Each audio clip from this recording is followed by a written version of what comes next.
Hi, I'm Jasmine, the sequel, and I am not relatable.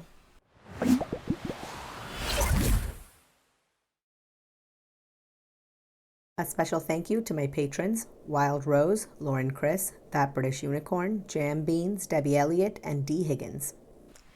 So this is the second part in my Chantel end of the year series, essentially. So yesterday we looked at her Some Thoughts video, essentially, and I've said essentially twice now. I should not say that many times. We looked at her video talking about some of the feelings that she had towards diet, the struggles that she was facing, and how she thought that she could be better served by the healthcare system, essentially. And today we're going to look at what she actually did on her New Year's. There's some instances of self-sabotage in here that I want you guys to note. There's some instances of her own particular brand of like self-isolation that's at play, and there is one particular aspect of her behavior towards food that I will point out later on that I think is particularly concerning, and because she's still displaying these behaviors currently to date. So let's get into it.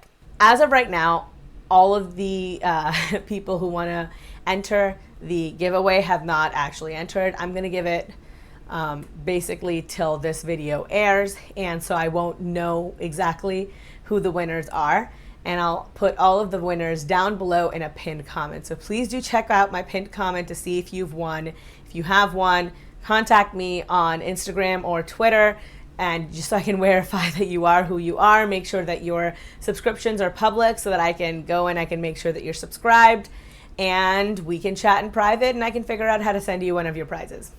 Thank you so much. So this will be like 3 years that I'm on YouTube, and it's just been, wow. I hope that this year going forward will be even better than the last. And I hope that I can make some changes that are beneficial to my life and health. And I say that every year, but you know what? Maybe one of these days it will just click. Maybe it will really happen. So Chantel said this, and she always says this whenever she, restarts up a diet, that, yes, I failed, and yeah, it was my food addiction talking, but I'm never going to allow it to get the better of me. I'm never going to give up. I'm going to keep trying. The problem is that while she is correct, one of these times will be the time that it finally sticks, or, she can no longer try for various reasons. I think that she fundamentally misses that she keeps trying in the same exact way that she did all the other times. These are plans that she has essentially come up with that she thinks work for her. She has a case of terminal uniqueness. That's a phrase that I picked up from SmokeySteveAndMarc, and they talked about how addicts display something called terminal uniqueness, where things might be good, but it's not the thing for them. And in search of that perfect plan, that perfect suggestion, that thing that will help them really get their life together, they're not willing to pursue any other program. And to a certain degree, I do agree that diets in particular have to be customized to the individual, especially one who has as many health problems as Chantel does. That said, things can only work if you're willing to work them, and that's where she falls down a lot. She keeps trying to get back up on that horse and coming up with new things that she has come up with to try and see if they will help her fix her problems. The problem is that Chantel doesn't know what she's doing, and all of the solutions that she comes up with are the solutions of an addict. And it shows in a lot of her bargaining with herself that she does when it comes to mukbang. She'll start with saying no food on camera at all, to, well, maybe I'll just show you guys cooking, to, I'm only going to show you guys eating healthy meals, to, I'll only do fast food once a week. And then all of a sudden we're doing fast food every single day, multiple times a day. And that's the kind of harebrained scheme that someone would come up with if they didn't know what they were doing and they didn't have a full understanding of addiction. It's not the kind of thing that a dietitian, a therapist, and a doctor might sit together and comprise, That's why I think that she is doomed to fail a little bit. Even with the plan that she's doing now, I really hope she's listening to her doctor. I really hope she's listening to her therapist. But it wouldn't surprise me if she didn't, because she's never shown any ability to take direction in the past. All I need is to wake up at midnight and it's like, where the heck are you? And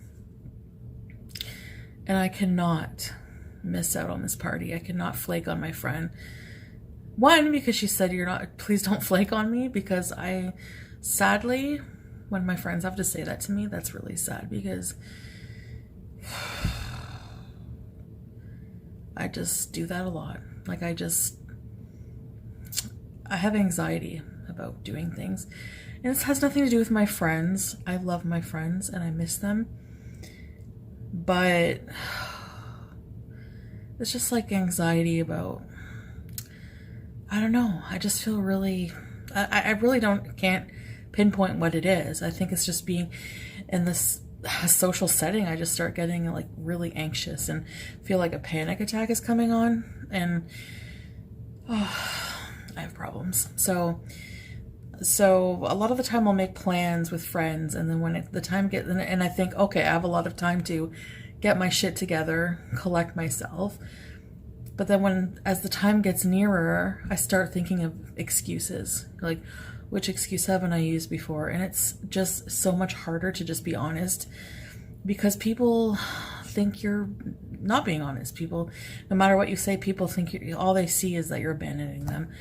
And really, I just want to say, it's not you, it's me. Like, really? This is why I feel like Chantel doesn't have very many friends. Flaking on a friend is not a great thing to do. If your friend isn't the type of person who invites a lot of people over. Like, I have a couple friends they keep their social circle pretty tight-knit, even before the pandemic, right? They have a few close friends, and they're the people they invite over on a pretty regular basis. So when you've got friends like that and you flake on them, it might be like 25% of their party not showing up, which is not a nice thing to do, especially on short notice.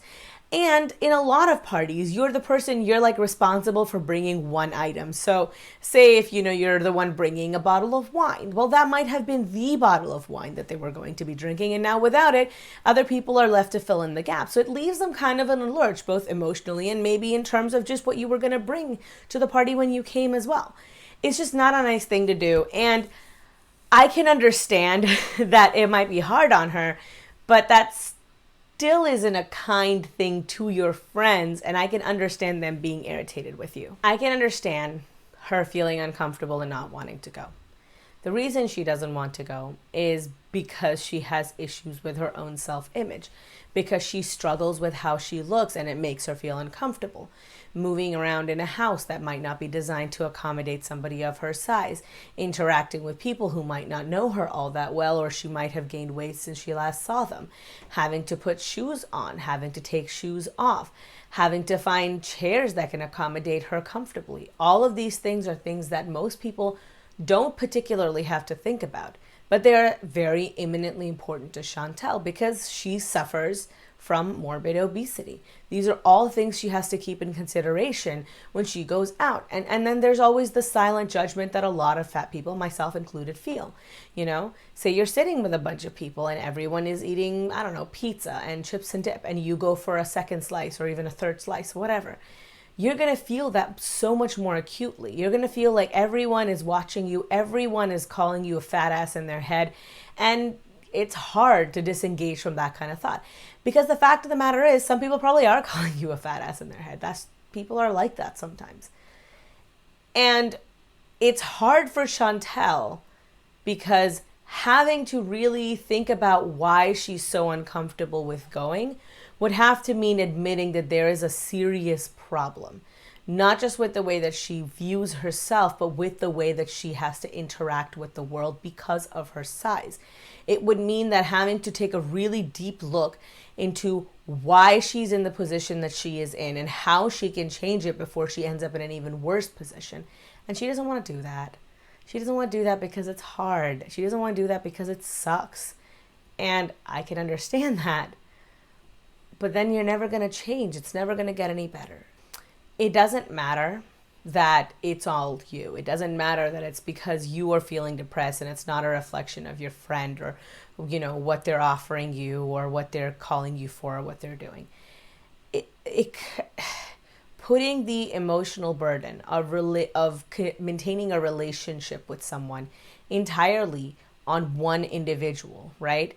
In a friendship, if one person is carrying the load of being friends with somebody all by themselves, even if that's a very social person, eventually it's going to get to the point where it's just going to be too much, especially when you don't ever reciprocate. I have friends who are introverted, right? They're very introverted. They only like interacting with some people, and they only do it on an infrequent basis.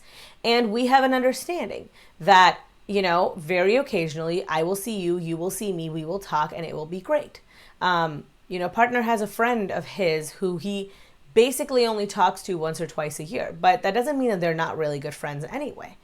It's just how their relationship is built. They're both very, very introverted people. But they still carry the burden of that friendship equally. Chantel, the way that she makes her relationship out to be with her friends is that she frequently flakes. She will put the burden of planning a party, of inviting her, of doing a thing onto her friends, and then at the last moment say, oh, I'm not going to come. You keep doing that to people, and eventually they're just going to say, okay, I'm just not going to invite her. She never shows anyway. I've had that experience myself. I was invited every year in high school to a party. 3 years in a row, I was invited, I should say, not every year. And 4th year, I didn't get an invite. And I went and I asked this kid, I was like, hey, why didn't you invite me? And he goes, well, you never come. What's the point? And I literally had to, I'm like, no, I promise I will come. I had to beg for an invite that was easily, freely handed to me every other year. Because that's what happens. When you're not willing to participate, when you're not willing to indulge, when you're not doing your half in a friendship, in any relationship, really, the other person is eventually just going to stop too. Yeah, I know I'm complaining about my struggles of being overweight. Don't worry, I'm not going to do an unhealthy mukbang tomorrow, I promise. It is going to be a new year, so let's make this a good year. All I can do is say that every year and try, you know, but I really do want this to be a good year. My horoscope says it will be. I hate talking about these things. That's why, like, I go and, like, I really hate talking about the struggles. I just hate talking about it. Like, I just hate it. I just, like, it's so much easier living in denial. Yeah, talking about the struggles makes them real. And she doesn't want to do that. If they aren't real, she can dismiss them. She can just say people are being fat phobic. She can just say that she's not actually an addict. She can convince herself that this sort of behavior is fine. But if she talks about them and delves into them and they solidify as actually problematic, even to her, then it's harder to walk away from. It's harder to justify it. I know that sounds horrible. I know. I'm just venting how I feel. Kind of like a diary with like thousands of viewers reading it. It's kind of weird. You need to see a therapist, Chantel. You're not capable of doing this on your own. If you were capable of doing this on your own, you would have already done it. See a therapist, talk to a professional, multiple professionals. Honestly, you need to talk to, at minimum, a dietitian, a therapist, and an actual physical doctor, but also potentially a PT, a physical therapist, somebody who can tell you how to do exercise in a safe way. And all these people need to talk to each other and figure out a health plan for you. So tomorrow I'm back on my doctor's plan. So when I do like eat dinner with me, it's going to be stuff that I'm going to come up with that's friendly to that plan. And I'll probably do like I talked about, like what I eat in a day kind of videos at the end. If you're interested, I might vlog a little bit at the end of those. They're not really mukbangs, because mukbang is like a huge display of food, so it's going to be kind of like social eating, eat with me, like my doctor's plan. No, this is what I mean about the bargaining. You need to keep food 100% off your channel, because it does not matter that you are going to be eating healthy or anything. All that matters is that if you get any negative comments, it's going to put you in a negative headspace. Why put yourself in that position? Hey guys, I know I look like crap. we're gonna go down to eat, and this is gonna be kind of like, I guess, like my last supper kind of thing, because I'm just gonna show you guys kind of like eat what I want. I know some of you won't like this, but I just want to kind of document, like, kind of before and after I start my plan, how I'm eating normally, like what I would like eat on a day where I don't care. All right. So we've seen already Chantel's tendency to self-isolate. We've seen her inability to talk to professionals or really anybody about her emotional problems, and instead choosing to self-soothe with food. Both of those are very evident in these videos. This is the last one. This is her first food funeral, essentially, of the year. She's starting, I think this video was posted on January 1st. Then she had her video that was actually titled Food Funeral, which she had privated. I have a copy of that. If you guys want me to do a retro react to that, I can. And now we have one towards the end of the year where she's eating unhealthy and she's eating everything she wants. That's 3 funerals that she's had within 1 year. And she doesn't realize that the way that she's eating, the next funeral might not be related to food. She needs to see, these are the smaller patterns that she has within this larger pattern, right? We see the small cycles of her starting a diet and then failing a diet and then starting a diet and then failing a diet. But this is her yearly cycle where she eats shit and she does terrible things throughout the entire year, and it culminates in the holidays where she's eating a lot of garbage all at once, because this is when everybody is together and where she's forced to socialize with her family regardless of what else is happening because of social expectations. And because she's with them and because being in public stresses her out, she tends to overeat, she tends to overindulge even by her standards, and she feels even worse than she did before. This is why a lot of her health outcomes happen at the end of the year. And this is the larger cycle that I was talking about, where she has all of these smaller food funeral cycles, and they all culminate at the end of the year where she feels her absolute worst and she thinks, next year I will get my life together. Next year I will get my act together. And the problem is that she doesn't change anything else about her cycles. She's not changing any of her other behavior. So it doesn't matter that it's now 2021 instead of 2020, you know? It doesn't change anything for her because her behavior is still the same. So I picked up some Popeyes with a ton of blackened ranch, 5-piece strips meal, Cajun fries, and for later I have these, which were supposed to be for the party, but I didn't go. So Doritos, chips, and ranch dip. So I don't know how much of that I'm gonna eat later.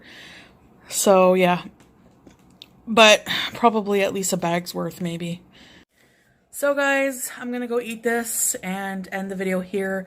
Tomorrow will be a fresh start for me, and gonna mentally prepare for that. Do some preparation, and probably gonna do some shopping at Costco tomorrow, and I have so many things to do I didn't get done before the holiday. A lot of appointments and stuff I'm gonna try to do tomorrow.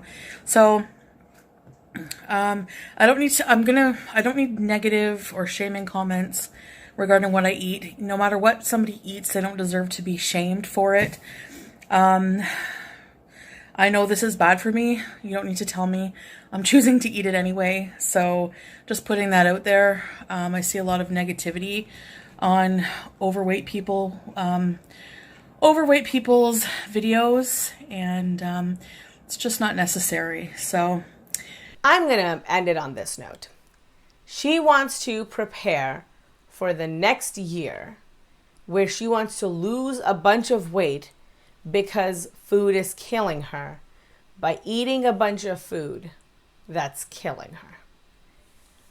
I don't even have words to describe how upsetting that is. That is literally the exact thing that she's pretty much said in her latest video too, right? Where she's eating all of the Taco Bell and McDonald's and all the time talking about how difficult it is to be on a health journey and how she's trying her best and building up her mental strength and how she's going to crush all of her goals while she's literally eating all of her trigger foods. I could not write something more depressing for Chantel at the end of the year than her having to rewatch this video and looking at her life currently. Honest to goodness.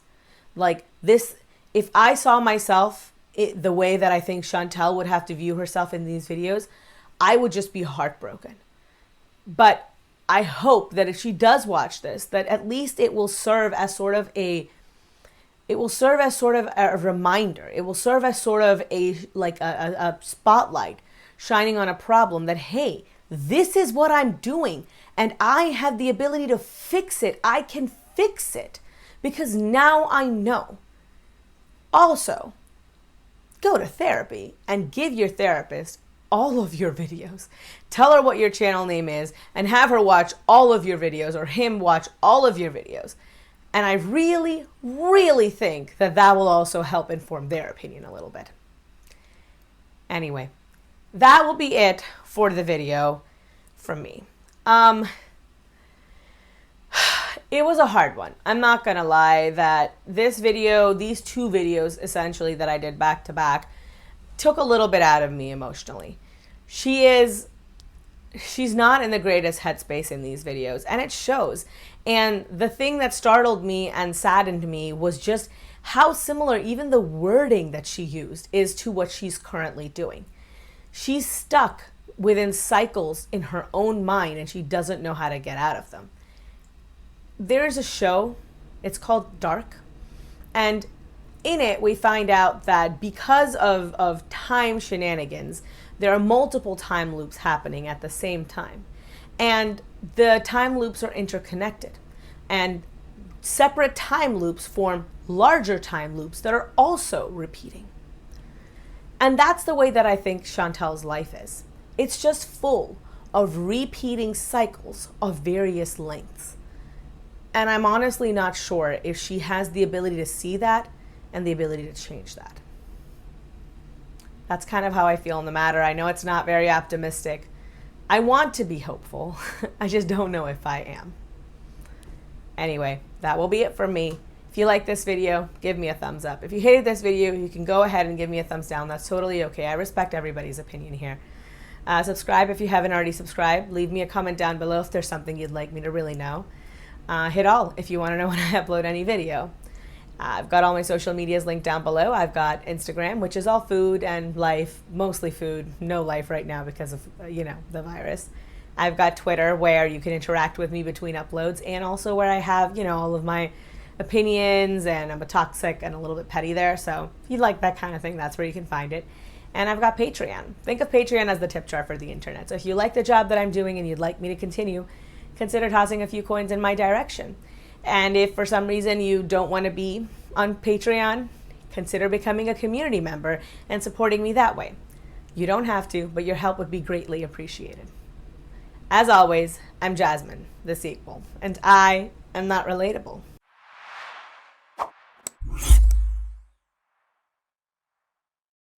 This is like the third year I've been on YouTube and it's just been like the same thing,